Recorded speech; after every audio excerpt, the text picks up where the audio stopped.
ማልሽ ከደጃፍ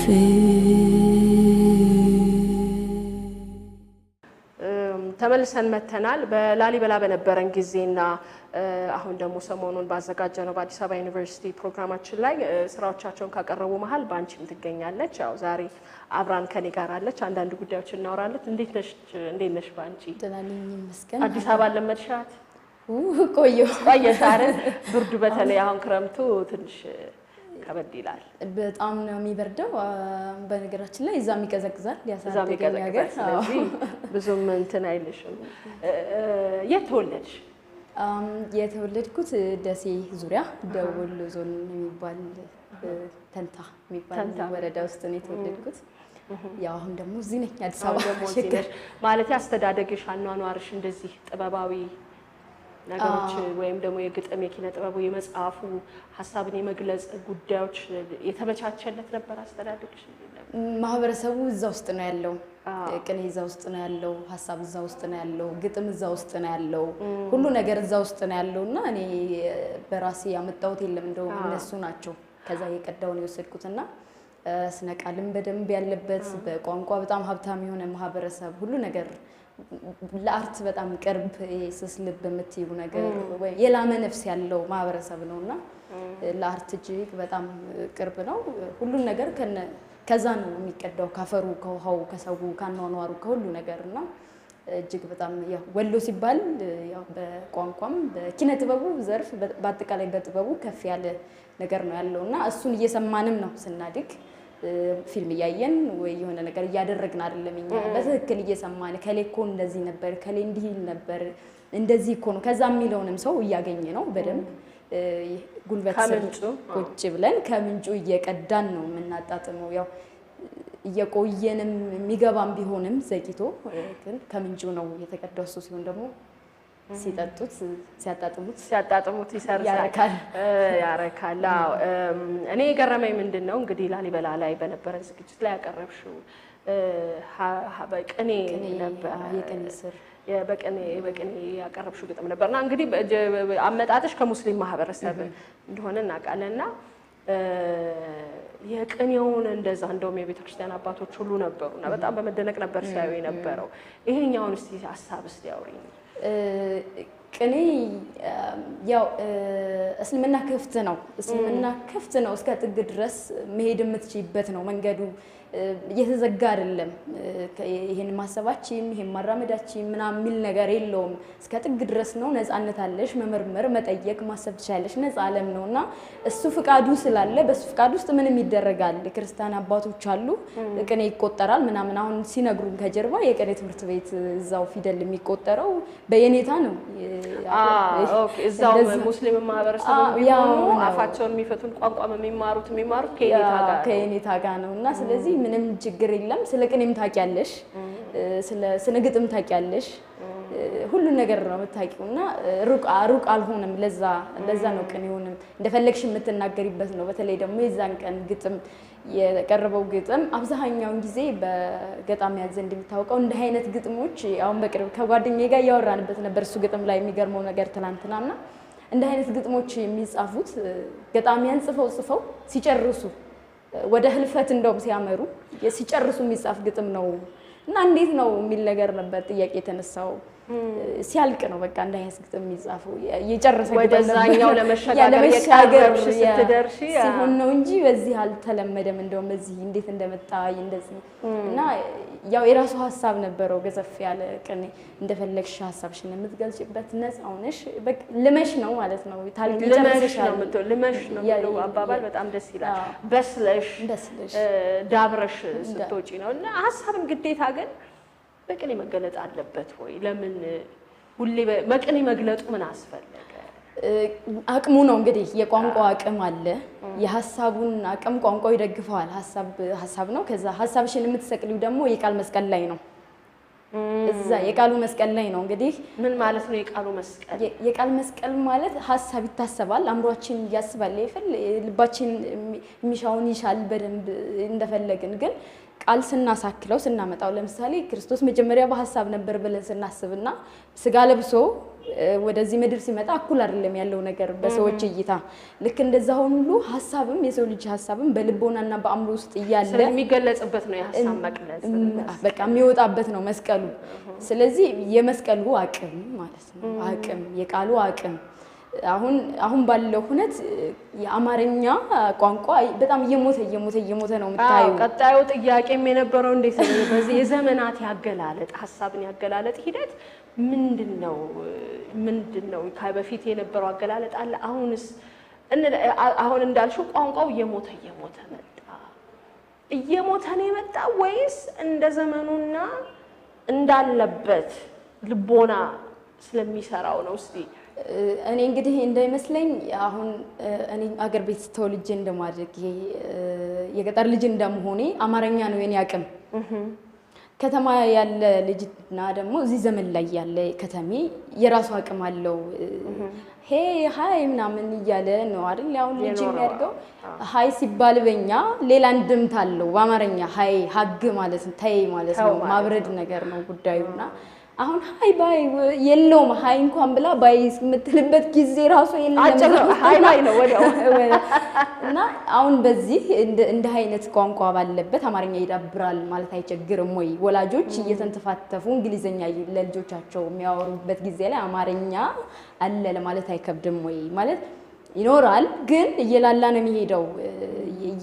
ያነሰ አቅሙ ያነሰ መስቀሉ ያነነ ይመጣል ማለት ነው የብርሃን ምርኩዝ በማታና በቀን በሁለቱ መሃል ከድንበር ላይ ያለ የቀለማት ውህድ ለዘብ ያለ ብርሃን ዘላለም የሚነድ ምርኩዝ ተመስሎ ወደታች የሚወርድ ነገር ይህ ልዝብ ብርሃን ደግሞ ተደግፌ ከመንበሩ ስቆም ያለ ጫማ ልፌ ብርሃኑ ከጀርባው ሕይወትን ጸንሷል ቦታው ከፍ ያለ ነው ጊዜ ከሰው አንሷል ይህም ነበር ኃያሉ ድማሙ ጊዜ እንደታነሰ ብርሃን ዘንጉኖ እንደታደረሰ ከራስ ጋር የሚጥል ፍቅር ተጸነሰ ጠየቁት ለራሴ ቀድሞስ እንዴት ነበር ከነገር ማነሴ አቅጣጫውን ባይስት ሰው አረማመዱ ብርሃን ነበር ቀድሞም የሚያደርሰው ብርሃን ነው መንገዱ ብርሃን እንዴት ያለ ብርሃን ራሱን ፈልጎ አግኝቶ እስኪወስደው ሰው እንግዳ ሆኖ በመድር ሰነበተ እውነት አድካሚ ነው እምነት ያሳርፋል ደከመው መሰለኝ በህይወቱ መሃል ሞትን አካተተ ብርሃኑን አጣ ከዚያም ወዲህ ሞተ ባይሞትስ ኃያል ቢሆን ኖሮ ሞቶ ባይቀበር የሰው ልጅ ሰውነት ባፈቀረ ነበር ባፈቀረ ራሱን ባፈቀረ አምላኩን ባየነበር መልኩን ባወቀው ነበር ልክና ልኩን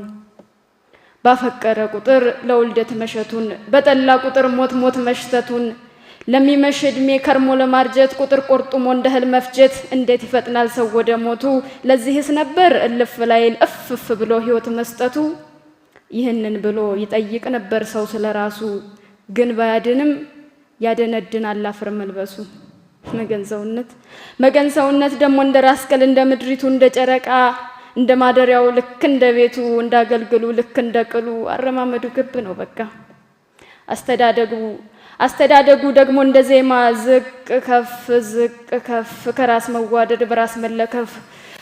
በጥቁር ድንጋይ አይኑን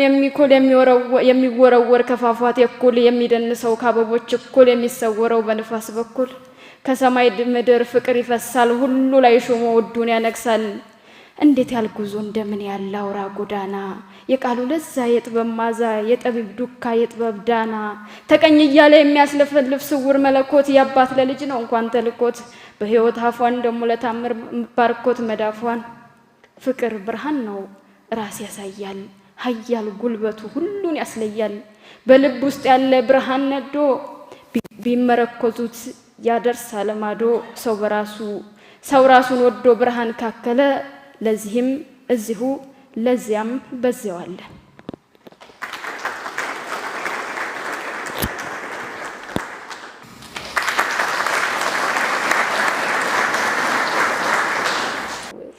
ምኑ መሰለሽ እንግዲህ ያው ቋንቋ ይባልና ከመግባቢያ በዘለለ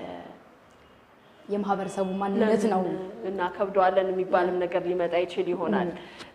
እንዳልሽ ነው እንደተሰራብሽ ነው እንዳሰራርሽ ነው ያው ገለጻሽን የምታረጊውና ዛሬ ዘመን ላይም ሆነን ስናየው ግጥሞቹንም እናያለን፣ ወሬውንም እናያለን፣ ንግግሩን ሐሳብ አገላለጹንም ስናየው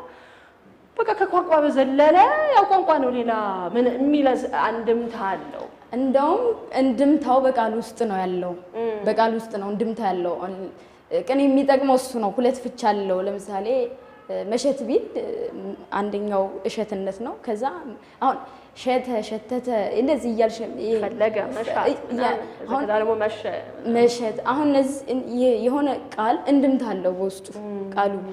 ገና ገና ምናምን እያልሽ ገናን በገና ውስጥ እየተናገርሽው ገናን በገና ውስጥ እያመጣሽው ገናን በገና ውስጥ እየተናገርሽ አዎ እንደዚህ እንድምታ አለው። አሁን ገናን በሌላ ነገር ገና የሚለውን አሁን በዚህኛው ዘመን ቋንቋ ብትቀይሪው ወይም አሁን ባለው ትውልድ ላይ ብትቀይሪው በአዲስ አበባኛ ብታደርጊው የገና የልደቱ እንድምታ አታገኙም ማለት ነው። ግን በገናና በገና በአማርኛ ሲሆን ገና አለ፣ በገና አለ፣ በገና አለ። አሁን እንደዚህ ሶስት ስሜት አለ። የተለያየ እንድምታ ነው ያለው። ግን ሐሳቡ አይለቅም። ሐሳቡን ሳይለቅ ቃሉ የራሱ ፍቺ እየያዘ እንድምታውን እየወሰደ አሁን ይሄ አቅም ነው የቃሉ አቅም ማለት ነው። ስለዚህ አንድ ማህበረሰብ የራሱን ባህል ወግ እሳቤ የሚናገርበት የራሱ ማንነት ያለው ቋንቋ አለው ከመግባቢያ በዘለለ ማለት ነው። ስለዚህ ይሄ ቋንቋ እየደከመ ሲሄድ ማህበረሰቡ ማንነቱን እዛ ውስጥ እያጣ እየማሸሸ ነው ሄደው ማለት ነው። እንግዲህ የቋንቋ አቅም ለምሳሌ አሁን ብዝሃ ሐሳብ በቅኔ ስር ከሚለው ከባለፈው ከላሊበላ ላይ አንድ ስንኝ ልውሰድ። ቃልን የሚያህል መስቀል ተሸክመን ችለን የማንሰቅለው ስንት ሐሳብ አለን። ይሄ እንግዲህ ምንድነው ሁሉም ሰው ማንነቱን እዛ ውስጥ ከተው የሚያይበት ነው። ማለት እያንዳንዳችን እኮ የምንይዘው ሐሳብ ቅኔም ተቀኘንም አልተቀኘንም ይዘን የምንመጣውን ሐሳብ እኮ ክብደቱን እየነገርሽን ነው። የሐሳብ መስቀል እየተሸከመን የምትለው ሐሳብሽን ያን ያህል እኮ ክብደት መስጠቱ ነው።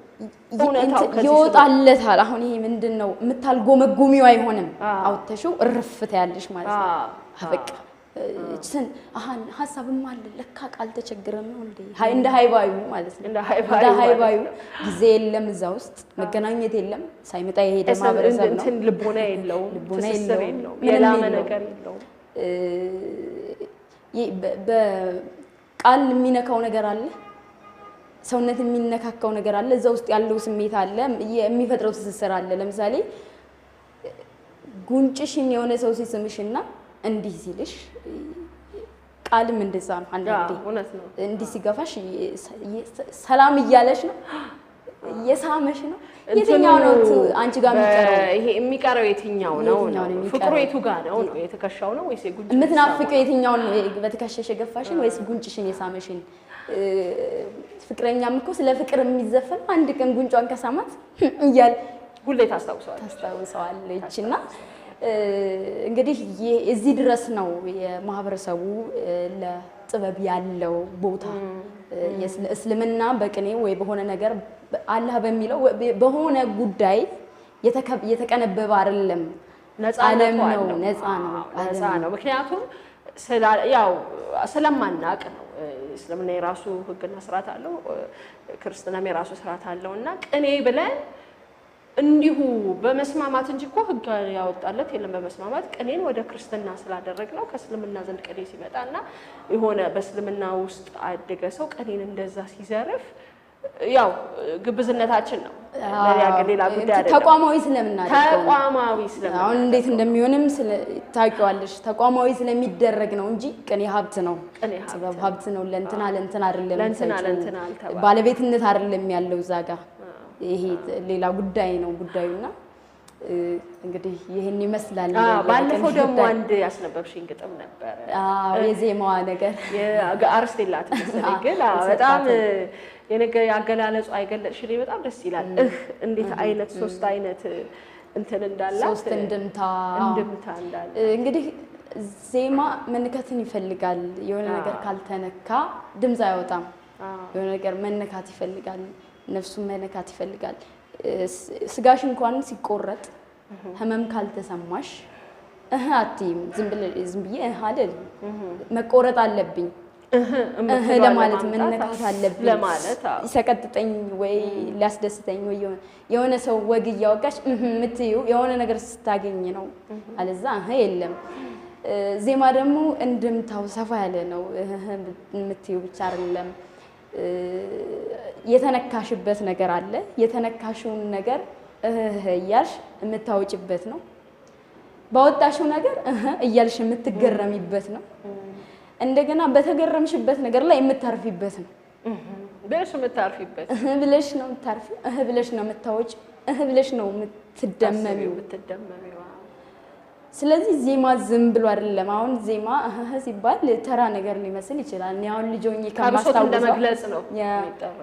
ልጆኝ ትዝም ይለኝ ነገር አለ አገር ቤት ያደገ ሰው በደንብ ያውቃል የቆጣ አልጋ ላይ ተኝተን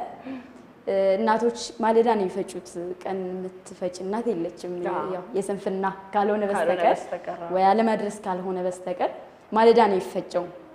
ወፍጮ ሲፈጭ ከጀርባ ደግሞ ከጓሮሽ የወፎች ዜማ አለ ጭጭጭጭጭጭጭ ራሳቸው ዜማ ያወጣሉ እሱን እየሰማሽ ቆጣ አልጋ ላይ ተኝተሽ ማለዳ እናት እየፈጨች እንደዚህ የወፍጮ የራሱ ድምጽ አለው መጁና መጁ ሲነካካ ምሚላል ወፍጮ ይከተላል መጂ የወፋ ዘንተኛ የድንቢጥ አርጋጂ እያሉ ነው እንደዚህ እየፈጩ ይዘፍኑታል ስለዚህ ድምጽ አለ ዜማ አለ ከውጭ የሚያጅበው ዜማ አለ የወፍጮና የመጁ ዜማ አለ እናቶች እዛ ውስጥ የሚጨምሩት የሚያወጡትን ጉርጉሩ አለ ዜማ ተፈጥሯዊ ነው እሱን እየሰማ ላደገ ልጅ ዜማ ብለሽ ስትነየው ግሪው ዝብሎ አይደለም የሚሰማው በደንብ ተነክተው ነው የሚሰማው ምናልባት አሁን በግጥም ደረጃ የምናውቀው 3 ያው ያሬዳዊ ላሊበላ የሰራንበት 3 አለ ተቋማዊ ያድርገነው ቆይተን አሁን እስኪ ሰፋን ይውጣና እስኪ ወደ ስነ ግጥም ሐሳቡን እናውጣው የሚለው እንዳለ ሆኖ አሁን ዜማ ይሄ ነነነነነነነ በማለት ብቻ ሳይሆን ነፍስሽን ነው መንካት ያለበት ለነፍስሽ ይሰማል ወይ ይደመጣል ወይ ታገኘዋለች ወይ ነፍስሽ ማድመጥ የምትፈልገውን ዜማ ያደመጠች ነው ወይ በቃል ውስጥ የሚለውን ነው እንጂ ነነነነነ ሳድስ ስለሆነ ምናምን ስለሆነ በሳ ጀምረሽ በሳ በናምን ጀምረሽ ጨርሽ የሚል ነገር የለውም እንደዛ አይደለም ያ ግድ አይደለም ጋሽ ሰለሞን ደሬሳ የሳቸውን ግጥሞች ካየን ቤት አይመቱም አብዛኞቹ ግጥም ቤት የሚመቱ አይደሉም ግን ለጆሮም የምትሰሚያቸው አይደሉም ለነፍስ የሚደመጡ ግጥሞች ናቸው አሁን የሳቸው ለነፍስ በደንብ አሁን የሚመጡ ልጆች አሉ ማቃቸው ጎበዝ ገጣሚያን በሳቸው ማድመጥ የምትፈልጉን ነገር የሚያስደምጡሽ የሚነኩሽ የሚያሳምሙሽ እዛ ውስጥ በደንብ የሚያልሙሽ ልክ የትንፋሽ ሙዚቃ መሳሪያ ሲጫወት ሰው ስትሰሚ ፍዝዝ ድክም ብለሽ ልመሽ ነው በቃ ልንቆስቆስ ትሞቻለሽ በቃ ግድል ነው የሚያደርጉት ልክ እንደዛ በቃልም በሐሳብም በግጥምም ቤት በሚመጣ ሰዓት በመምታትም ባለመምታትም በሁሉ የሚገድሉሻሉ የሚገራርሙ ልጆችና ግዴታ ሳዲስ ግዴታ በሆነ ፊደል የሚያልቅ አይደለም ግን ደግሞ ሐሳቡ ግዙፍ ከሆነ ቃሉ ጠንካራ ከሆነ መሸከም የሚችል ከሆነ እንደፈለገ ጸጋዬ ቤትም ሌላም የራሱን ቤትም እየፈጠረ ሰው ማለት ይችላል ያረክሽ በ6ም ያረክሽ አሳጠረሽም በ2ም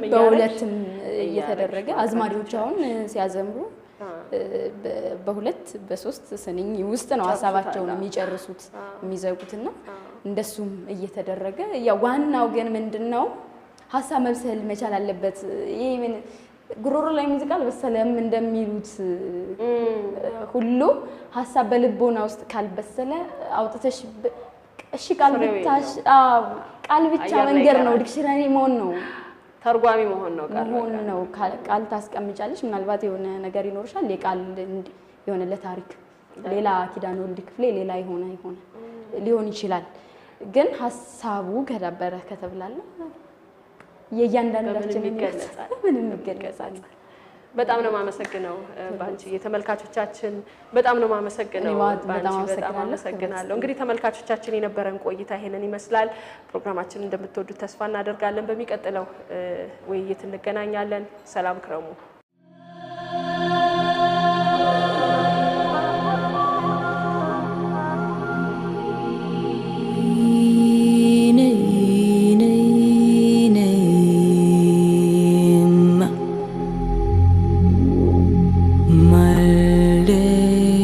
ከደጃፍ